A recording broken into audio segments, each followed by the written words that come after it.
اللہ وبرکاتہ۔ دوستو، جیسا کہ آپ سبھی کو معلوم ہے کہ رمضان المبارک کا مہینہ ختم ہو چکا ہے۔ رمضان المبارک کے روزے بھی ختم ہو چکے ہیں۔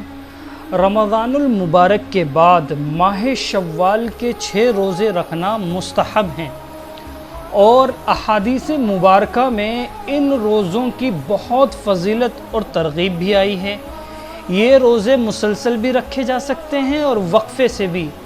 حدیث پاک میں آتا ہے کہ نبی اکرم صلی اللہ علیہ وسلم نے ارشاد فرمایا کہ جس نے رمضان المبارک کے روزے رکھنے کے بعد ماہ شوال کے 6 روزے رکھے تو یہ ایسا ہے جیسے کہ اس نے پورے سال کے روزے رکھے۔ کتنی بہترین بات ہے کہ جو رمضان المبارک کے روزے رکھنے کے بعد ماہ شوال کے 6 روزے رکھے۔ کتنی ہم لوگوں کے لیے ان 6 روزوں کو رکھنے میں خوشخبریاں ہیں۔ آج ہمارے معاشرے میں وقت کی اہمیت نہ رہی، ہم اپنے وقت کا صحیح استعمال کریں۔ آج وقت کی اہمیت گھٹتی جا رہی ہے۔ کامیاب لوگوں کی زندگی میں وقت کی اہمیت بہت زیادہ ہوتی تھی۔ اللہ تبارک و تعالی کی بے شمار نعمتوں میں سے ایک بہت ہی پیاری اور قیمتی نعمت وقت ہے۔ وقت ایک ایسی نعمت ہے جو ہر انسان کو یکساں ملتی ہے، مگر وقت کی قدر ہر کوئی نہیں کرتا۔ خوش نصیب ہیں وہ لوگ جو وقت کی بڑی قدر کرتے ہیں۔ اس دنیا میں بعض لوگ کشف و کرامات کے متعلق ہمیشہ فکر مند رہتے ہیں۔ سب سے بڑا کشف یہ ہے کہ اپنے عیوب کھل کر سامنے آ جاتے ہیں، اور دوسروں کے عیوب پر نظر رکھنا بہت بری بات ہے۔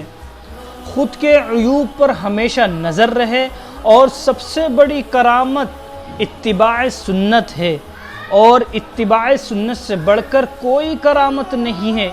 اس لیے ایک سنت کی اہمیت کو لازمی کریں، اور اہتمام کے ساتھ ساتھ اتباع سنت کو لازمی پکڑیں۔ یہی سب سے بڑی کرامت ہے۔ آج کے دور میں ہم لوگ دوسروں کی برائیاں تلاش کرنے میں اور دوسروں کے عیوب تلاش کرنے میں لگے رہتے ہیں، اسی میں ہمارا سارا وقت گزر جاتا ہے۔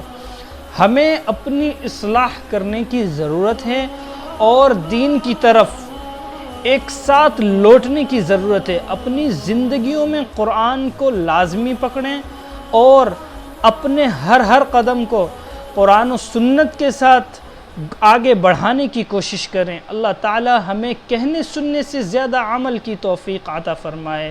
اور جن بھائی لوگوں نے ابھی تک ہمارے چینل جنید قاسمی ولاگ کو سبسکرائب نہیں کیا ہے، وہ پلیز سبسکرائب کر لیں۔ اللہ تعالی ہمیں کہنے سننے سے زیادہ عمل کی توفیق عطا فرمائے۔ السلام علیکم ورحمۃ اللہ وبرکاتہ۔